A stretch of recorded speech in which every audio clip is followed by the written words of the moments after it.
माना जाता है कि तंत्र का जन्म स्वयं शंभु यानी कि महादेव ने किया। ऐसा कहा जाता है कि शिव को यह पता था कि आने वाला कलयुग हर पाप की सीमा की पराकाष्ठा होगी, जहाँ पे लोग धर्म का मार्ग छोड़ के अधर्म के मार्ग पे निकल पड़ेंगे और धर्म का नाश होना आरंभ हो जाएगा। ऐसे में मनुष्य को परमेश्वर की प्राप्ति हो, इसके लिए स्वयं महादेव ने तंत्र के ज्ञान को मानव जाति को दिया। परमेश्वर की प्राप्ति के हजारों लाखों रास्ते होते हैं, उनमें से ही एक तंत्र मार्ग है। तंत्र मार्ग परमेश्वर की प्राप्ति के दूसरे मार्गों से काफ़ी हटकर है। यह ऐसा मार्ग है जिस पे चलकर स्वयं महादेव की प्राप्ति होना संभव है, ऐसा ग्रंथों में लिखा है। परंतु जैसे जैसे समय आगे बढ़ा और आधुनिक युग का प्रवेश हुआ, यह तंत्र शास्त्र लुप्त हो गया। इससे जुड़े धर्म ग्रंथ गायब होने लगे। इसके उपासक भी हिमालय की चोटियों के बर्फ में कहीं लुप्त हो गए। तंत्र शास्त्र की विद्या आम विद्या से काफ़ी अलग है। वो कोई आम पूजा पाठ की तरह नहीं है। इस विद्या में ऐसे हर एक चीज़ का इस्तेमाल होता है जो आम पूजा पाठ में वर्जित है। यह विद्या को समय के साथ समाज से अस्वीकार कर दिया और इससे जुड़े लोगों को भी। तंत्र भले ही आम समाज से लुप्त हुआ, पर इसके उपासकों ने इसे आज भी जीवित रखा है। यह तंत्र की दुनिया अपने आप में ही हजारों राज को अपने अंदर संजोए हुए है। ऐसा ही एक राज भगवान श्री गणेश से जुड़ा हुआ है।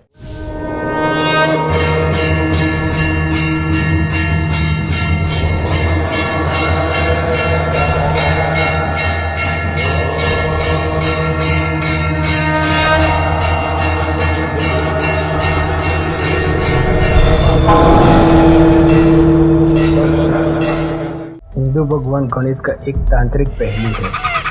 वैसे तो हमारे हिंदू संप्रदाय में गणपति की पूजा सबसे पहले की जाती है, ताकि हम जो भी कार्य करने वाले हैं उसमें कोई विघ्न ना आए।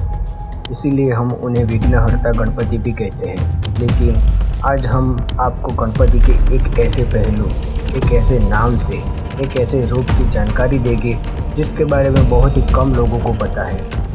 अभी मैं जिस रूप की बात कर रहा हूँ उसका नाम है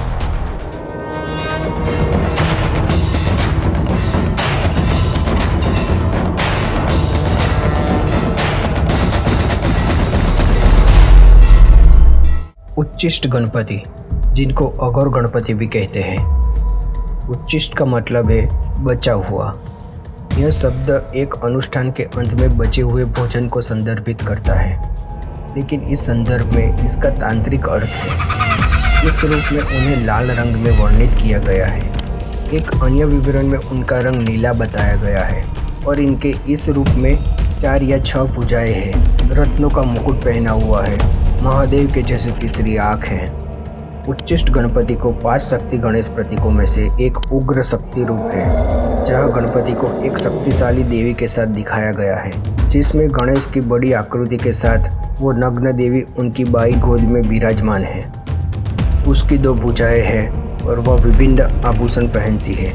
इस अद्भुत रूप में उन्हें विघ्नेश्वरी कहा जाता है। उच्चिष्ट गणपति का चौथा हाथ नग्न देवी के जननांग को छूता है।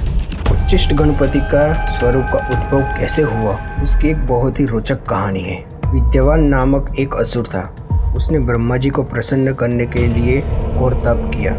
असुर की लंबी और कठिन तपस्या से प्रसन्न होकर ब्रह्मा जी प्रकट हुए और उसे वर मांगने को कहा।